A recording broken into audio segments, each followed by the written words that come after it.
설교 본문을 말씀드리면서 다 같이 읽어보고 하나님의 말씀을 접해 보도록 할 텐데 2026년 6월 셋째 주 주일 싱가포르 순복음교회의 주일 예배 설교 본문은 고린도후서 5장 18절부터 21절까지의 말씀이 되겠습니다. 오늘 설교 본문은 고린도후서 5장 18절부터 21절인데 기록된 하나님의 말씀인 성경 구절들에 대한 존중과 경외하는 마음을 모두 담아서 다 같이 그 자리에서 일어나셔서 고린도후서 5장 18절부터 21절까지의 말씀을 함께 읽어보도록 하겠습니다. 모든 것이 하나님께로서 났으며 그가 그리스도로 말미암아 우리를 자기와 화목하게 하시고 또 우리에게 화목하게 하는 직분을 주셨으니 곧 하나님께서 그리스도 안에 계시사 세상을 자기와 화목하게 하시며 그들의 죄를 그들에게 돌리지 아니하시고 화목하게 하는 말씀을 우리에게 부탁하셨느니라.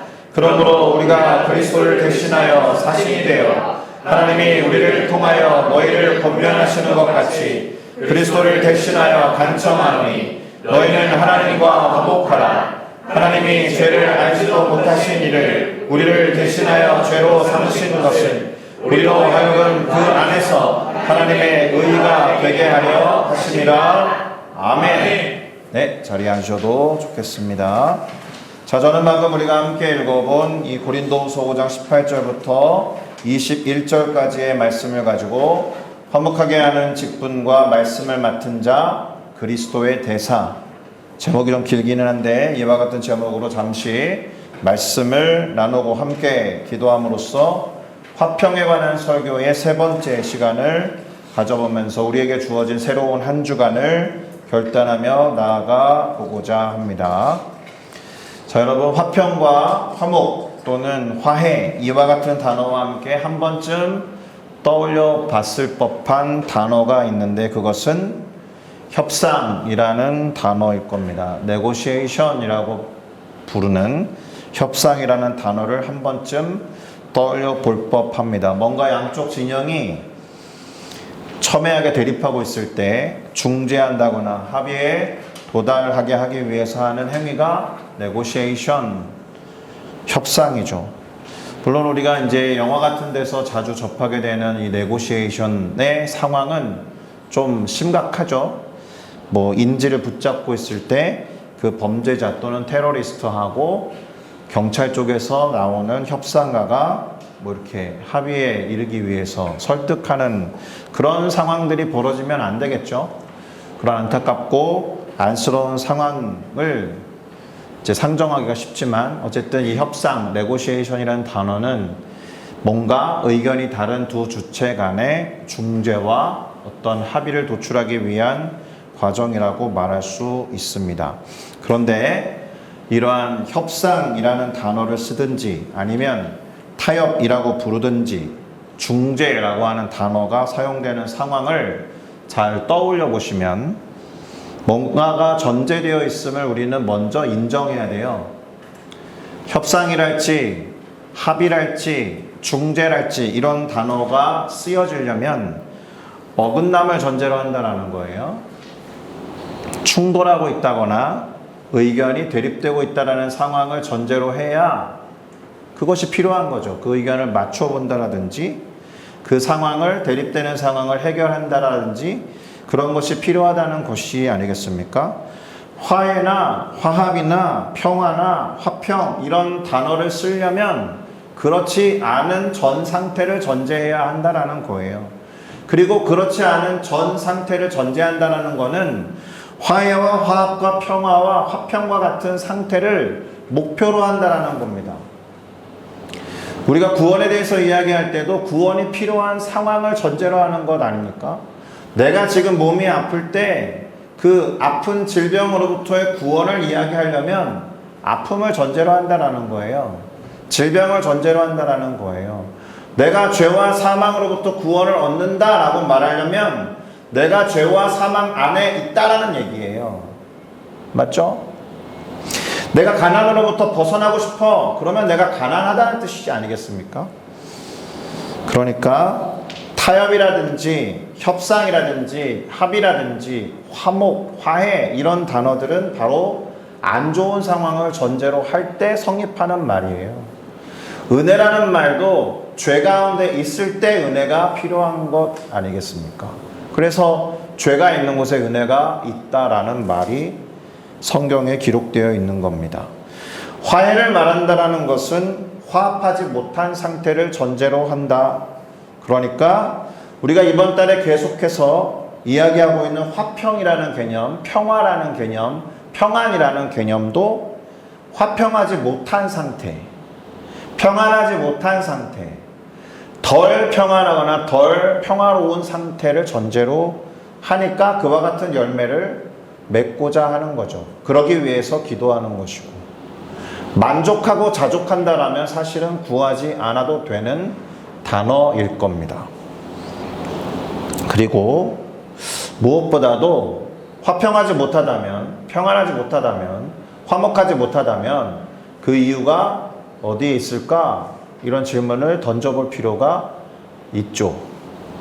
자, 오늘 우리가 읽어본 설교 본문 고린도후서 5장 18절부터 21절 가운데 18절의 상반절에는 이와 같은 상황에 대해서 말하고 있습니다. 화평이 필요한 상태, 화평이 필요한 상황에 대해서 이야기하고 있습니다. 뭐라고 말하고 있는지 우리가 다 읽었지만 제가 한 번 더 읽어보도록 하겠습니다. 모든 것이 하나님께로서 났으며 그가 그리스도로 말미암아 우리를 자기와 화목하게 하시고 라고 기록하고 있는데, 모든 것이 하나님으로부터 나왔다라는 뜻은 하나님으로부터 나왔기 때문에 하나님과 많은 것을 공유하고 있다는 뜻입니다.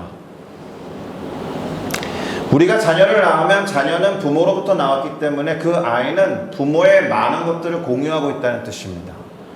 부모와 절대로 나뉘어 있거나 분열되어 있거나 떠나 있는 상태가 아니다라는 겁니다. 물론 머리가 커지고 어른이 되어서 성인이 되면 부모로부터 벗어나려고 하는 경향이 점점 짙어지겠지만 살아가는 방식이나 가치관이나 그리고 태어났을 때가 얼마 안 됐던 상태에 있는 어린아이일수록 부모님에게 상당히 의존되어 있고 부모님과 일치되어 있는 상태를 보일 때가 많습니다. 그런데 모든 것이 하나님으로부터 났다라는 말은 그렇다면 모든 것들이 하나님과 친밀한 상태라는 것을 전제로 합니다. 하나님을 생각나게 하는 어떤 것이다라는 뜻입니다. 하나님과 동일한 본질 가운데 있을 가능성이 높다라는 뜻입니다. 그런데 화목이 필요한 상태로 갔다라는 것은 거기로부터 어긋났다라는 거예요. 하나님으로부터 났으나 하나님으로부터의 화목이 깨진 상태라는 뜻입니다. 하나님과의 관계가 무너진 상태를 뜻합니다. 심지어 원수가 됐다라고도 말합니다. 하나님과 관계가 좋지 않은 상태에 있기 때문에 하나님으로서는 그 상태가 마음에 안 들면 안 들수록 화목을 회복해야 하셨다라는 겁니다. 우리의 인생과 삶을 보면 좋은 관계를 유지하고 있다가 좋지 않은 관계가 되었을 때 야 그렇지 뭐 그냥 없는 셈 치자라고 돌아서는 경우도 있지만, 사실 인간이 하나님을 닮아있기 때문에 그렇게 모지지 못해요. 저도 누차 말씀드리지 않습니까? 지금도 없는 셈 치는 사람이 있는데 결코 없는 셈 치지 못해요. 기도할 때마다 그 사람이 모락모락 올라와요. 얼굴이 생각나고 눈에 밟히고. 그럼 어느 정도 시간이 지나면 한 번씩 툭툭 안부 문자를 던진다거나 연락을 해보게 될 겁니다. 안타깝게도 보이지 않는 하나님에 대해서는 없는 셈 치고 살아가는 사람이 많습니다. 보이지 않기 때문에 하나님 어디 있느냐라고 묻는 사람들이 많습니다. 그리고 조금 더 하나님에 대해서 진지한 생각을 갖는 사람들이 하나님 부정하는 경우가 어떤 경우예요? 마땅히 선한 결과가 나와야 됨에도 불구하고 선한 결과가 나오지 않았을 때 도대체 선하신 하나님 어디 계십니까? 라고 말할 때가 많죠. 갓 태어난 아기가 무슨 죄가 있다라고 그 아이는 태어날 때부터 장애인으로 태어나야 되는가? 하나님이 선하다면 이 티 없이 맑고 순수한 아기가 왜 장애인이 되어야 하는가? 이렇게 말하면서 하나님을 부정하거나 하나님이 없다라고 말하는 경우가 많이 있습니다. 잘 보면 우리는 하나님과 관계를 회복해야 된다는 생각을 전혀 하지 못합니다. 이 땅에 한 명, 두 명, 한 영혼, 두 영혼을 태어나게 하시고 창조하신 하나님만이 할 수 있는 생각입니다. 하나님만이 우리를 안중에 두고 계시기 때문에 단 한 영혼도 포기하지 않는 분이기 때문에 그분만이 생각할 수 있는 게 전적인 화해와 화목의 회복입니다. 야, 뭐 그런 거 가지고 신경 쓰냐라고 덮어버리고 없는 셈 치고 살아가도 우리는 별 이상이 없는 것 같은 육신의 삶을 살지만 영원부터 영원까지 이 땅과 모든 존재하는 것을 주관하시는 하나님에게는 그게 안 되는 거예요.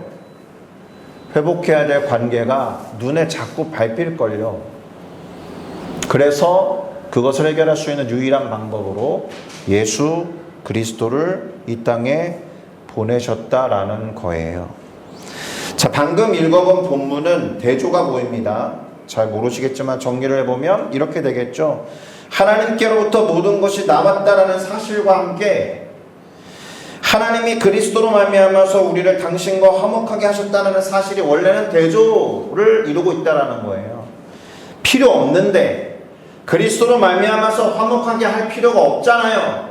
모든 것이 하나님으로부터 나왔다면 근데 왜 화목하게 해야 한다는 상황이 벌어졌을까? 이 대조가 지금 읽어본 구절에 보이지 않게 기록되어 있다라는 겁니다. 다시 정리해서 무엇을 말하고 있는지를 요약해 보면 원래는 하나였다가 어떤 이유로 인해서 분리되었고 분열되었고 대립되어서는 화목과 화해 또는 회복이 필요한 상태가 되었다라는 것을 보여주고 있는 구절이 방금 읽어본 고린도후서 5장 18절이 되겠다라는 겁니다. 그 이유는 아직 얘기하지 않았고 물론 우린 다 알고 있지만 또 그리스도께서 어떻게 하셨는지 이 구절에 나와 있지는 않지만 하나님과 우리 인간 사이에 화목이 깨어졌으니 화목을 다시 회복해야 하겠고 그 방법은 그리스도로 말미암은 것이었다. 이 구절을 이렇게 이해하는 데는 그렇게 어렵지 않을 겁니다. 그러니까 그리스도로 말미암아서 하나님과 우리 인간 사이가 화목하게 되었다. 정확히 뭔지는 모르지만 또는 잘 알고 있는 분들이 대다수이겠지만 그런데 이 구절의 나머지 부분을 읽어보면 그것이 끝이 아니다라는 것을 알 수 있습니다. 고린도후서 5장 18절의 나머지 부분까지 함께 제가 읽어보도록 하겠습니다. 모든 것이 하나님께로서 났으며 그래서 하나가 된 상태였는데 그 화목이 깨어져서 화목해야 하는 상황이었다. 그런데 그리스도로 말미암아서 우리를 하나님과 화목하게 하셨다는 것이니 그걸로 끝난 것 같지만 방금 읽은 그 구절의 뒷부분에 또 우리에게 화목하게 하는 직분을 주셨다. 화목하게 하는 역할을 주셨다라는 뜻입니다. 화목하게 하는 직분, 역할, 그것이 무엇인지 우리는 알아야 한다라는 거예요. 이것을 알아보는 것이 오늘 설교를 접하는 가장 중요한 부분이 될 겁니다. 화목하게 하는 직분, 네고시에이터가 되라는 뜻인가? 그럴 수도 있습니다. 좁혀서 이야기하면. 피스메이커가 되라는 뜻인가? 많이 들어본 말이고 맞다라고 생각됩니다. 화목하게 하는 직분이라는 말은 이번 달 우리 교회가 주제로 삼고 있는 화평과 통하는 말입니다. 무조건 평화주의자가 되라 이런 뜻이 아니라 평안과 평화를 가져다 주기 위해서 노력하는 사람이 되어야 한다는 뜻이죠. 화목하게 하는 직분이라는 말은 그래서 우리 교회의 주제로 바꿔서 말하면 화평하게 하는 직분이라는 뜻입니다. 자, 그러면 그 직분이 구체적으로 무엇인지 그 다음 구절을 한번 읽어보도록 할 텐데 고린도후서 5장 19절에는 이렇게 기록되어 있습니다. 곧 하나님께서 그리스도 안에 계셔서 세상을 자기와 화목하게 하시며 그들의 죄를 그들에게 돌리지 아니하시고 화목하게 하는 말씀을 우리에게 부탁하셨느니라. 아멘. 하나님이 그리스도 안에 계셔서 역할을 하시기를 세상을 당신과 화목하게 하셨고, 우리 인간들의 죄를 우리 인간들에게 돌리지 아니하시고는 오히려 화목하게 하는 말씀을 우리에게 부탁하셨다. 그러니까 정리해보면 화목하게 하는 직분이라는 것은 화목하게 하는 말씀을 하나님으로부터 부탁받은 사람이다라는 뜻입니다. 말씀을 하나님이 우리에게 부탁하셨다. 말씀을 하나님이 우리에게 맡기셨다. 이런 뜻입니다. 다시 말씀드려서 말씀을 부탁받았다라는 것은 하나님이 우리에게 말씀을 맡기셨다라는 뜻이고, 이것은 우리가 흔히 사용하는 예언이라는 말의 뜻과 정확히 일치하는 말입니다. 그러니 예언이라고 말하면 미리 말하는 것, 앞서서 말하는 것, 앞날에 대한 이야기라는 뜻으로 해석하면 절대로 안 되는 거예요. 예언이라는 말은 뭐라고요? 제가 이거 한 수십 번 말했을 거죠. 예언이라는 말을 제대로 이해하기 위해서 뭘 예로 들었어요? 예금이라는 단어를 늘 예로 들잖아요. 돈을 은행에 맡기듯이 예언은 말씀을 맡기는 거예요. 말씀을 맡는 겁니다. 맡은 말씀이 앞날에 대한 거면 우리가 흔히 아는 예언이겠지만, 맡은 말씀이 누군가를 권면하는 말이면 그게 예언, 앞날에 대한 이야기일 필요는 없죠. 맡은 말씀이 책망의 말이면 그게 예언, 앞으로의 말일 필요가 없죠. 맡은 말씀이 반성하는 말, 누군가를 조언하는 말이면 그게 굳이 우리가 앞날에 대한 이야기라고 생각하는 예언이라고 좁혀서 생각할 필요가 없죠. 예언은 어떤 사람에게 하나님의 말씀을 맡기셨고, 그 맡은 말씀을 누군가가 필요한지 주변을 살피고 하나님의 뜻에 따라 하나님의 방법으로 그 사람에게 전하는 것, 이게 예언인 거예요.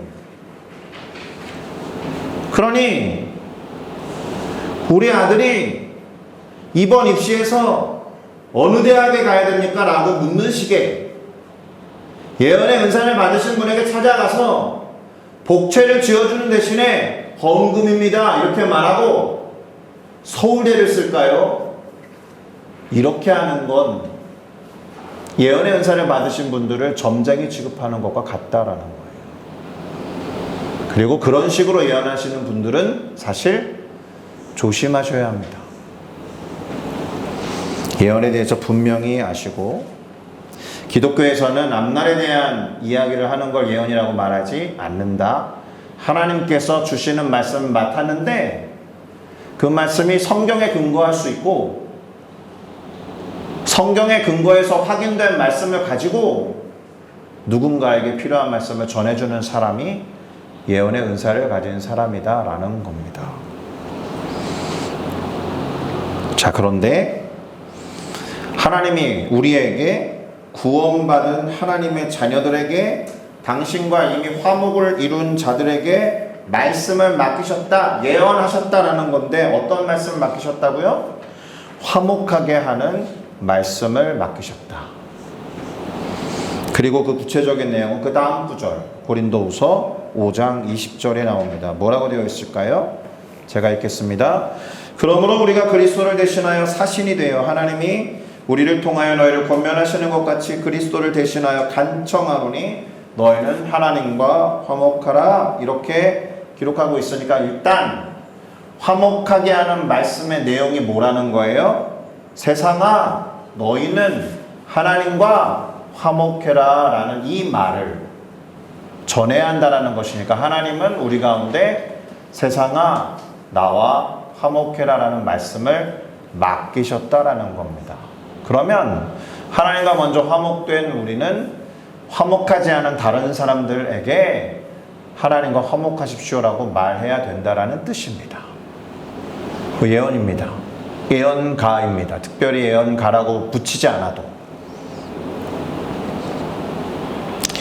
다만 앞부분에 되게 많은 이야기가 있잖아요. 화목하게 하는 직분에 다른 이름이 언급되어 있습니다. 뭐라고 되어 있습니까?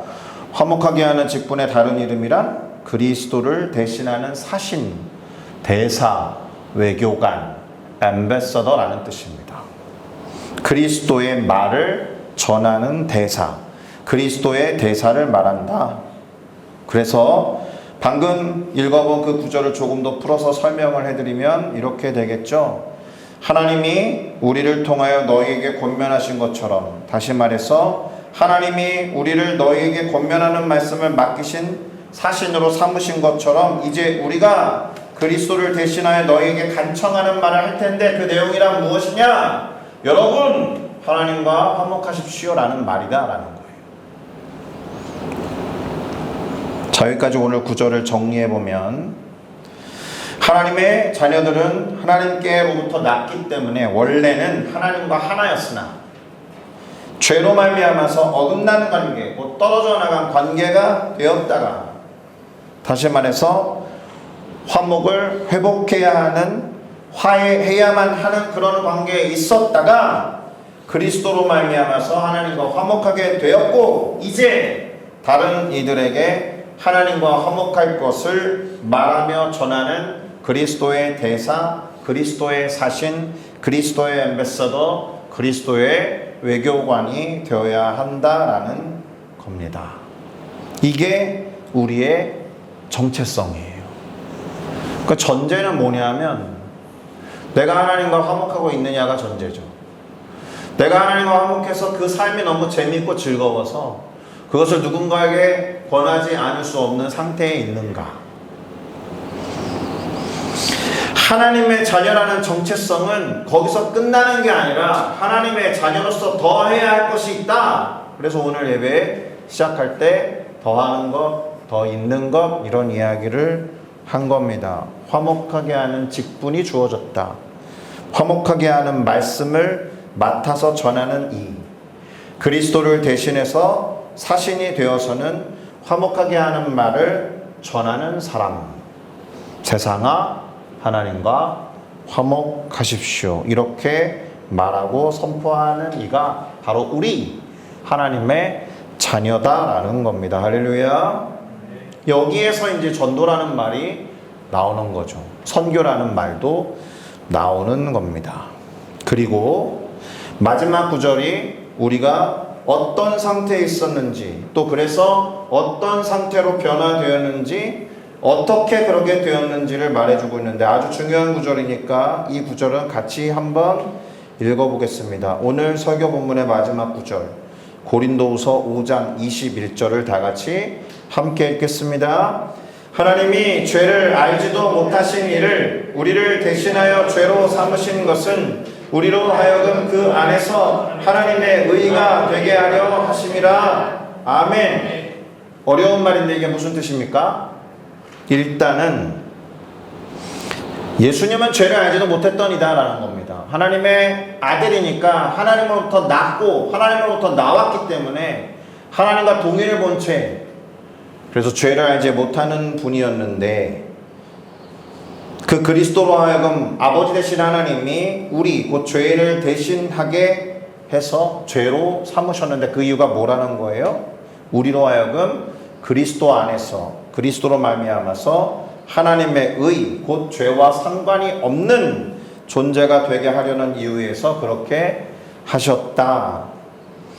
어려운 말이지만 조금 이해하기 쉽게 굳이 말씀을 드리면 이렇게 될 겁니다. 우리의 죄가 예수님에게 전가되었다. 예수님은 우리의 죄를 짊어지고 가셨고 우리는 뭘 떠안게 되느냐? 예수님의 의를 떠안게 되어서 우리가 하나님의 자녀, 하나님과 동일한 상태가 되었다라는 겁니다. 네고시에이션으로 말을 해보자면 우리는 좀 말이 안 되지만 죄를 주고 의를 받은 것이고 하나님은 아들을 내어주고 죄를 취해서 없애버리셨다라는 거예요. 누가 믿져요? 미치는 존재는 없습니다. 왜요? 하나님은 우리를 얻고자 했기 때문에. 예수님이 희생당하셨지만 예수님이 그렇다라고 나 미쳤어, 나 버려졌어, 인간 예수가 십자가 위에서 어찌하여 나를 버리셨나이까 라고 외쳤다라고 해서 예수님이 밑진 장사나 협상을 하신 것처럼 느끼시면 안 되는 것은, 심지어 예수님은 그 죽음의 시간, 완벽하게 72시간은 아닐지 모르지만 죽어있는 영혼들에게 가서라도 선포하기 위해서 십자가를 짊어지고 옥에 가서 복음을 증거하셨으니까 그것마저도 협상의 과정이었다라고 말할 수 있을 겁니다. 결론이 뭐예요? 예수님의 우리의 죄를 가져가심으로 인해서 우리는 예수님에게 있던 의를 얻게 되었고, 이 의 때문에 하나님과 바른 관계를 회복했다라는 겁니다. 할렐루야. 그게 하나님이 행하신 바른 일, 정의로운 일, 공의로운 일이라는 거예요. 왜냐하면 어긋난 것을 회복한 거니까, 잘못된 것을 바로잡은 것이니까. 그래서 정의의 하나님, 공의의 하나님이다라고 말할 수 있는 겁니다. 그러니 이제 우리는 하나님과 화목해서 그분처럼 되기 시작했다. 믿으십니까? 안 믿어지죠?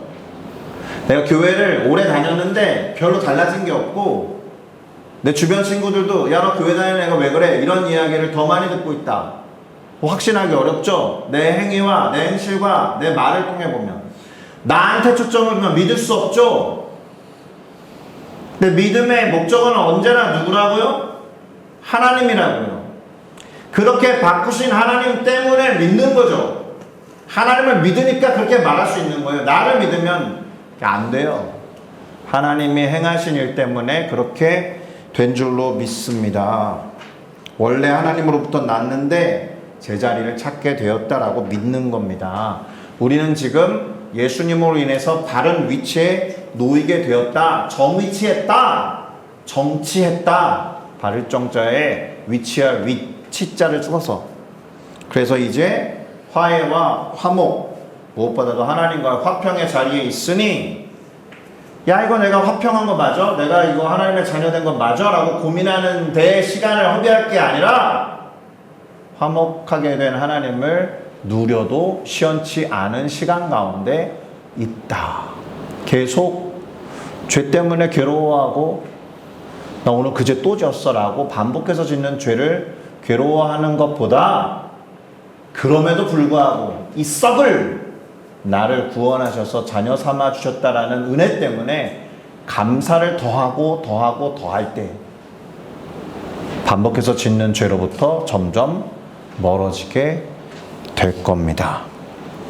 그러니 스스로에게 질문을 던져보셔야 되는데, 그 전에 우리는 하나님 나라의 대사가 되어서, 엠베서더가 되어서 어디에 가요? 대사는 어디에 있어요? 본국에 있는 사람을 대사라고 말하지 않아요. 대사는 언제나 타국에 있습니다. 이 말은 하나님의 나라가 아닌 곳에 가야 한다는 뜻입니다. 이 말은 직장에 있는 하나님의 나라가 아닌 지체들에게 찾아가야 한다는 뜻입니다. 이 말은 불신 영혼들과 함께하는 것이 하나님 나라의 대사의 정위치다라는 겁니다. 이 말은 하나님 나라의 대사들만 모여가지고 우리끼리 좋다 좋다 하고 있는 것이 제대로 된 모습은 아닐 거다라는 겁니다. 하나님 나라가 아닌 곳으로 나아가서 뭐래요? 중재. 하나님 나라와 하나님 나라가 아닌 곳을 중재. 화합을 이루고 화해를 이루고 하나님 나라의 입장을 대변하면서 더 친해지고 친목할 수 있도록 이끄는 존재. 그래서 마지막으로 묻고 싶은 것은, 나의 정체성, 나의 상태는 어디에 있는가? 나는 하나님의 통치를 받고 있는 하나님 나라인가? 나는 하나님과의 관계가 회복되어 있는가? 나는 하나님의 자녀인가? 나는 하나님 나라의 백성인가? 나는 하나님 나라의 대사인가? 나는 가장 근본적으로 구원을 받았는가? 그래서 오늘 본문이 말하는 바, 다른 사람들에게 하나님과 화목하세요라고 말하고 있는가? 말할 수 있는가? 혹시 확신이 없는 분이 계십니까? 여전히? 제가 그랬죠? 우리의 어떠함 때문에 확신할 수 있는 게 아니라 하나님의 어떠함 때문에 확신할 수 있다. 필요하면 지금 결심 기도를 좀 하고 싶습니다. 마음으로 믿고 입으로 시인해서 구원에 이른다라는 말씀을 붙잡고, 야 이거 너무 요식행위 같이 짧은 거 아니야? 너무 쉬운 거 아니야? 라는 의심이 아니라,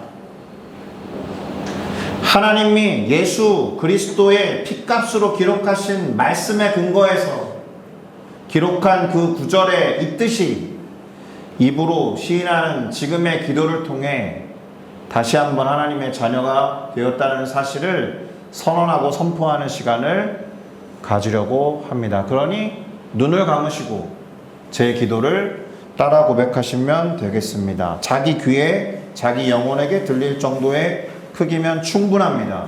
그러니 따라 하시기 바랍니다. 사랑하는 하나님, 저는 죄인이었습니다. 그러나 예수 그리스도로 인하여 하나님의 자녀가 되었습니다. 내가 스스로 구원한 게 아니라 나를 구원하신 하나님 때문에 나의 신분과 정체성이 하나님의 자녀가 되었습니다. 하나님 때문에 그렇게 믿습니다. 예수님 때문에 그렇게 믿습니다. 누군가 나에게 그게 아니라고 말해도 하나님 때문에, 예수님 때문에 나는 하나님의 자녀다. 당당하게 말할 수 있습니다. 하나님과 친해지기를 원합니다. 화목하기를 원합니다. 이 즐거움을 누리기 원합니다. 그래서 전할 수 있으면 좋겠습니다. 그렇게 사용하여 주옵소서. 예수님의 이름으로 기도합니다. 아멘. 할렐루야. 자, 오늘의 결론, 그리고 우리가 기억해야 할 것은, 그래서 우리는 하나님과 화해하고 화목할 뿐만 아니라 화평을 누리고 그 즐거움을 알아서, 그